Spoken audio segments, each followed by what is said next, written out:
Welcome to the MyPTS Time 2 tutorial for entering billing for students who are receiving treatment.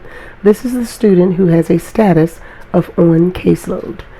What you'll need to do from the home page once you've logged into MyPTS Time 2 is click Timesheets. When you click Timesheets, you want to check to make sure you are in the month that you will be entering billing for. For example, say we're going to arrow back to August.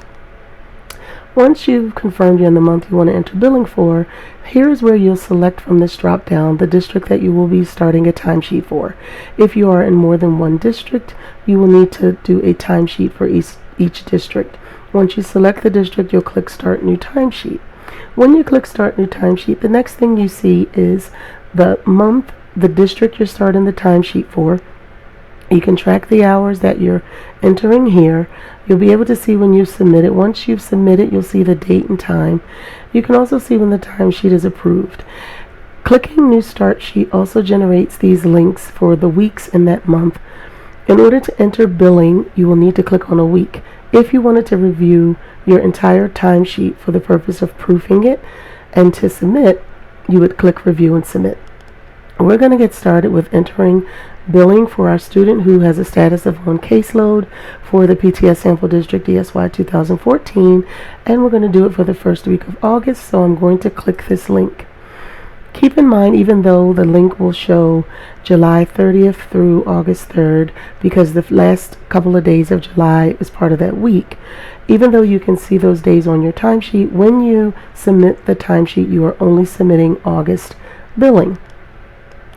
Once you click a link, the next screen you see is this screen. Again, you can make sure you are in the week that you want to enter billing for. If for some reason you needed to change that, you would simply use these arrows.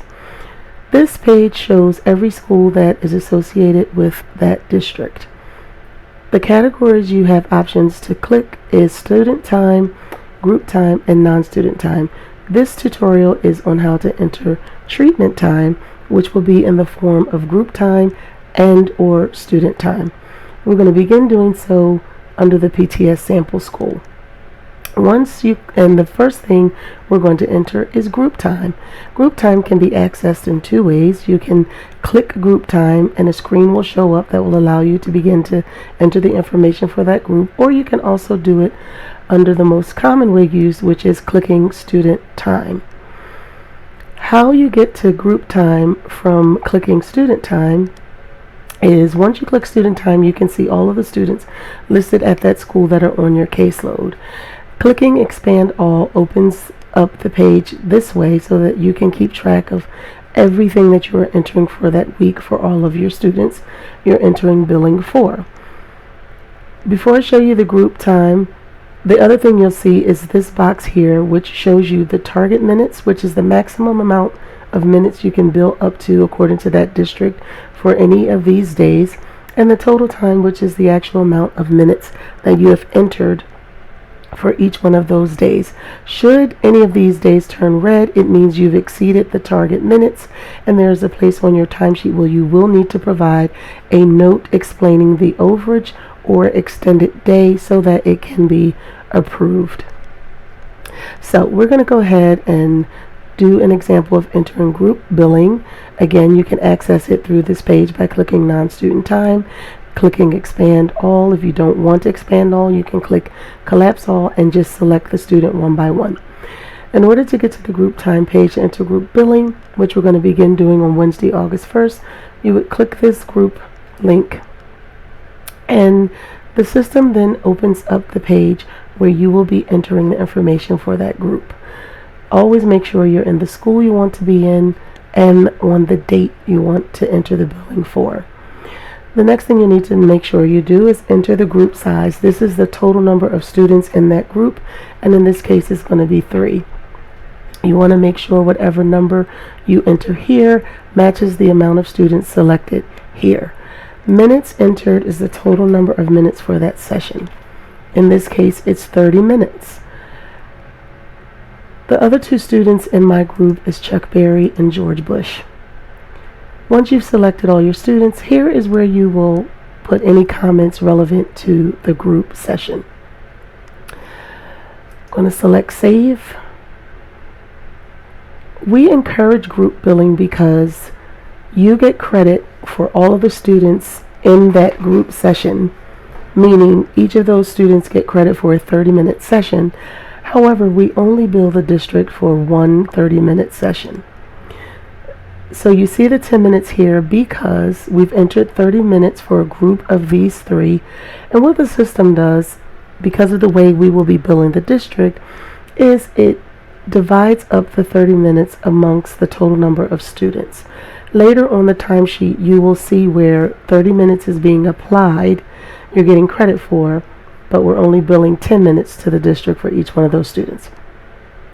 So I'm going to enter a group for another day, and in order to do that again, I can do that from the same page by simply selecting one of the students who is in that group. We're going to select Londi and click group, and we're going to do that for August the 2nd.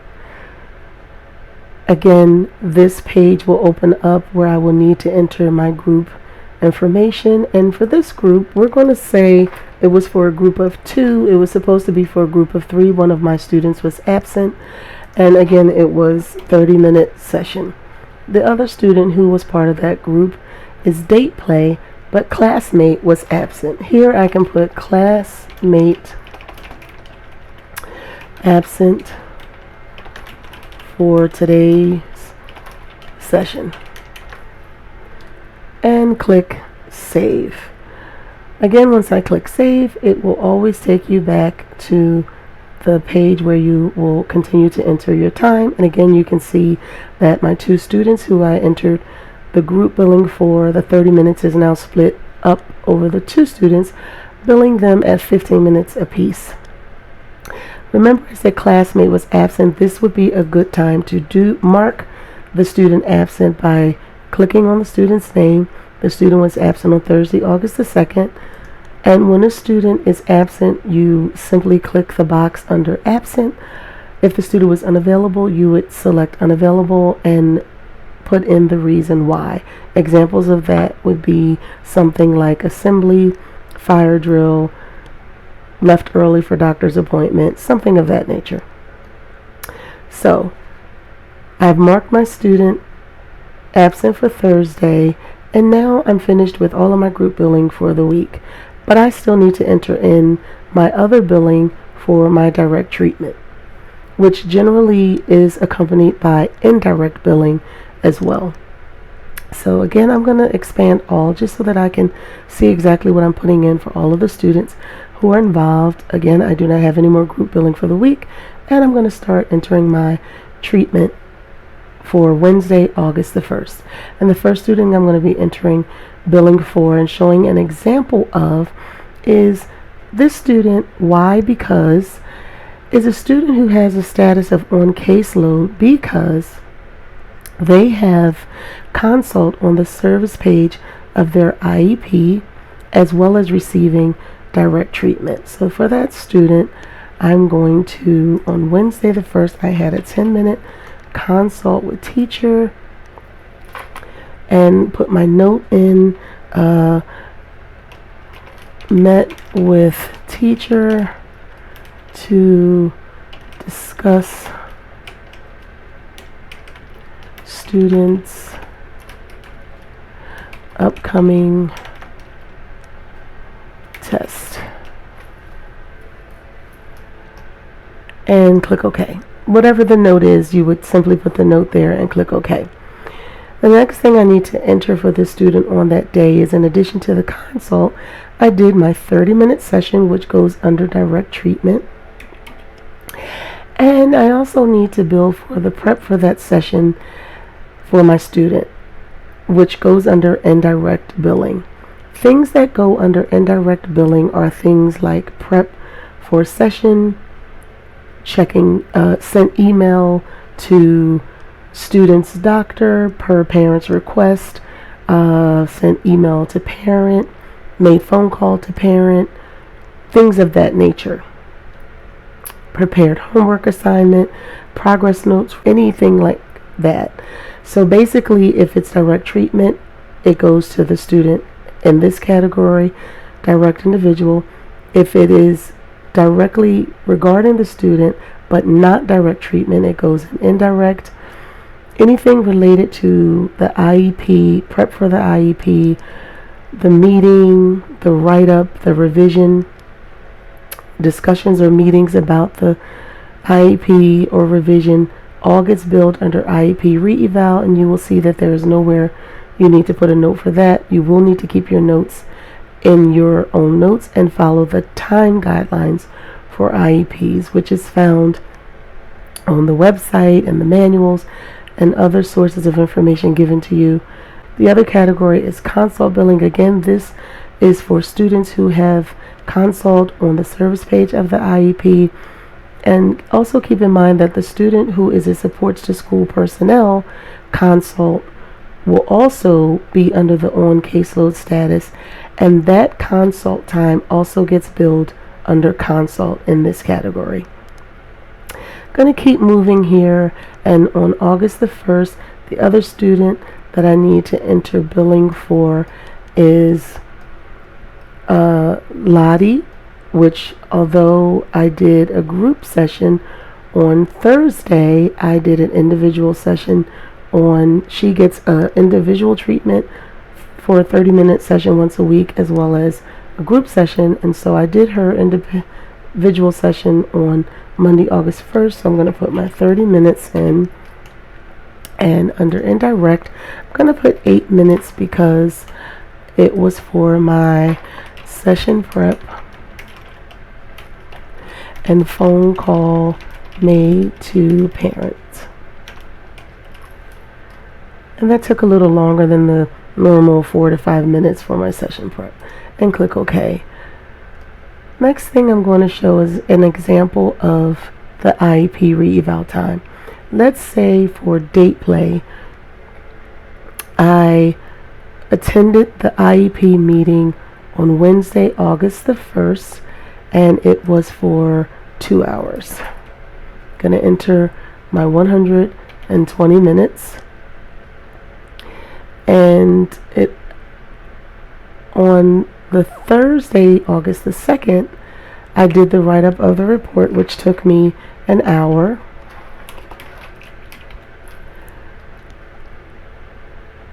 And also on Friday, August the 3rd, I made a phone call to the parent to discuss the IEP.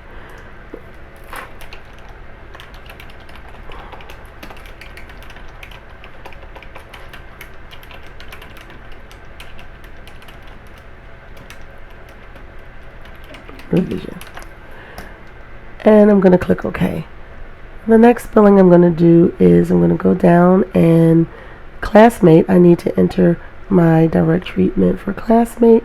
Classmate also has consult time, and normally I would have done that on Thursday, but because classmate was absent on Thursday, on Friday I had that consult, and it is for a 15-minute consult with the team,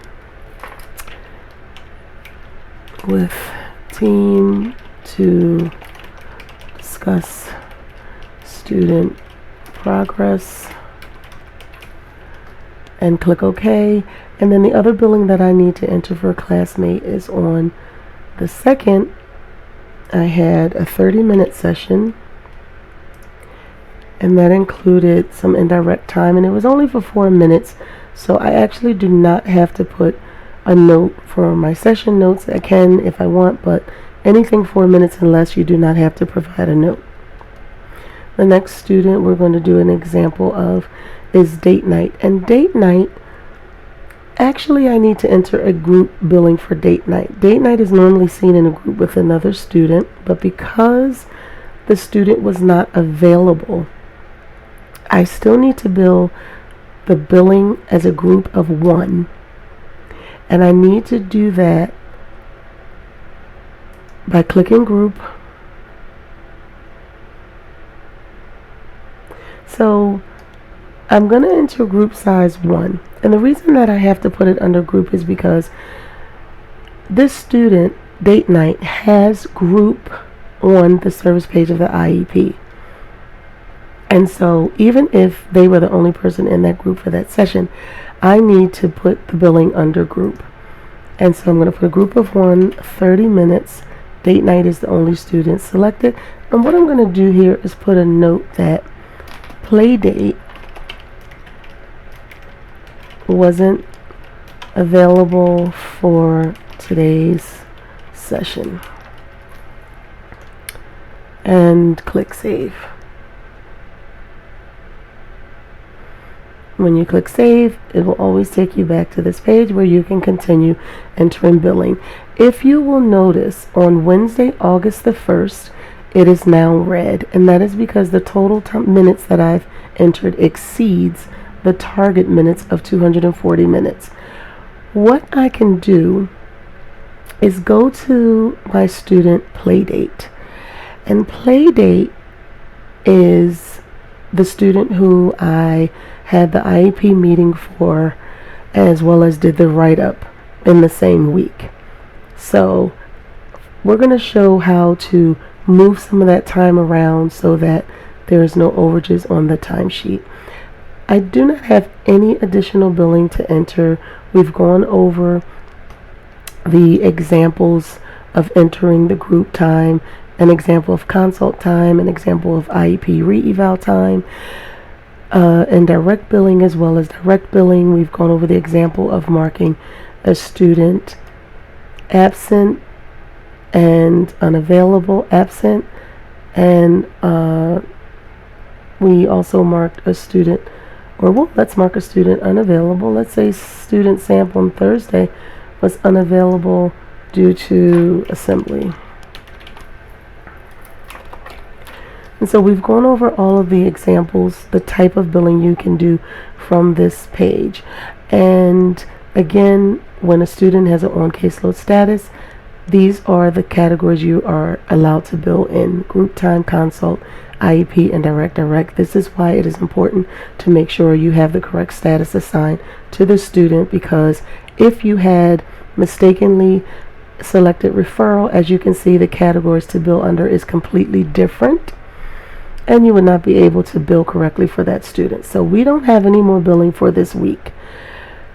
What you need to do now is click save. Always make sure you select save. If you do not, you will not be saving any of the work that you just did. If you had any other billing to enter for another week, you would click this arrow to go to the next week and start the process all over again by clicking student time or group time under the school that you want to enter billing for. We do not have any more billing we're going to be entering at this time.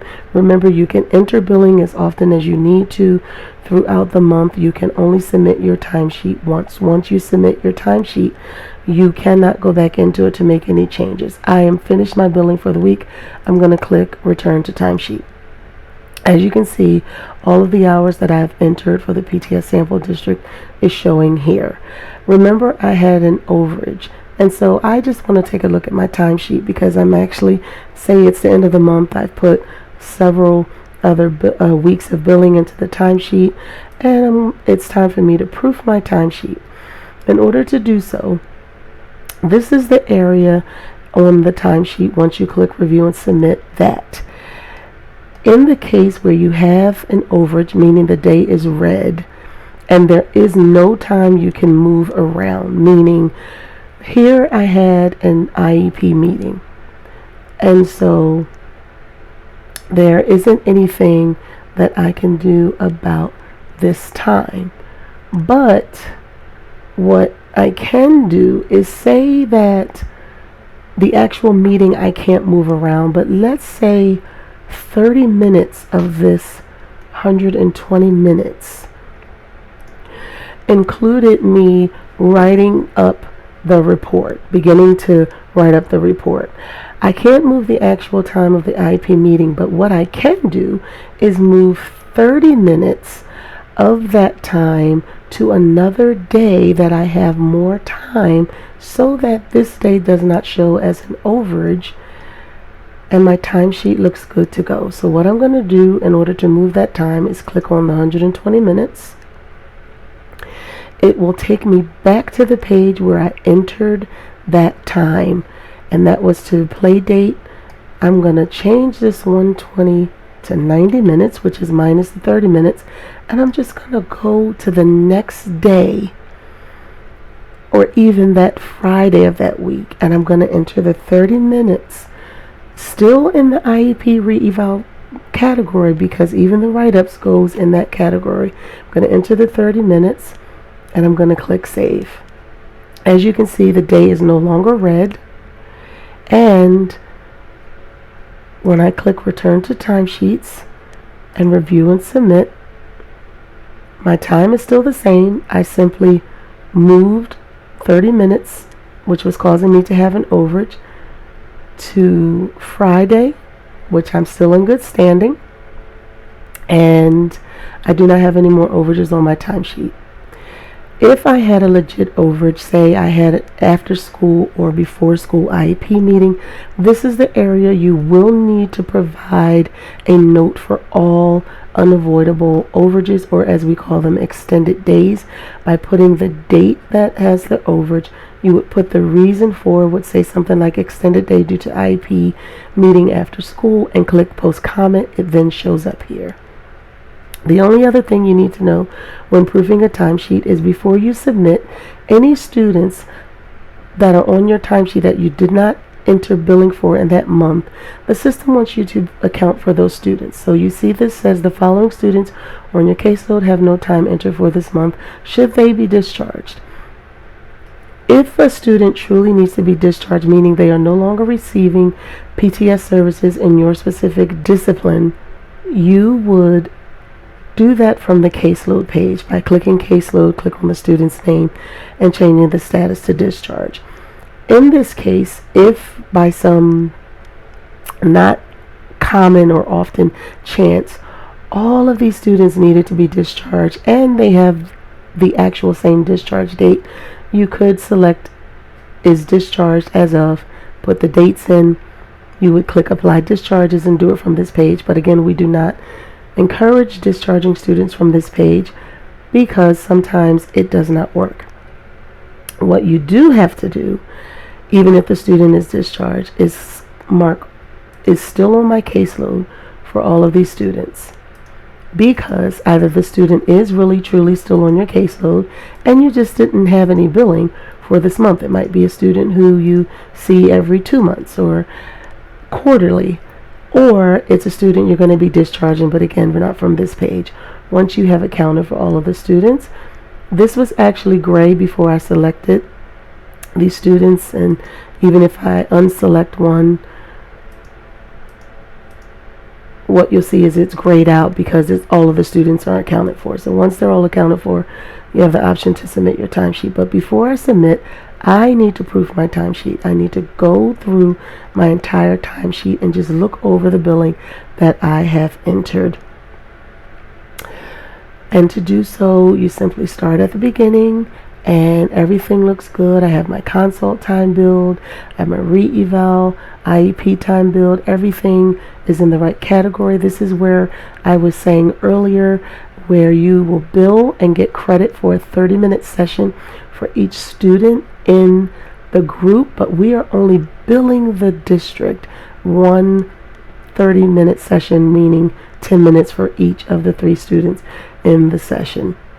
And here we did it with a group that had 2 students in it. Again, each of them get credit for the 30-minute session. We are only billing for the 15-minute session. And I'm going to continue scrolling through. I can see where I've marked my student absent. I can see where I have the note for my group sessions. I can see where I marked my student unavailable. All of my days are in compliance with the target. Again, minutes entered that are converted to hours, and I am ready to submit my timesheet. And to do so, once I've made sure everything is what it's supposed to be, I can see the total hours is what it's supposed to be, I will click submit timesheet. And once you click submit timesheet, as I said, you can see the date and the time that you submitted your timesheet. Once it is approved, this would be yes. If for some reason I wanted to go back and review the timesheet, I would simply click on this link.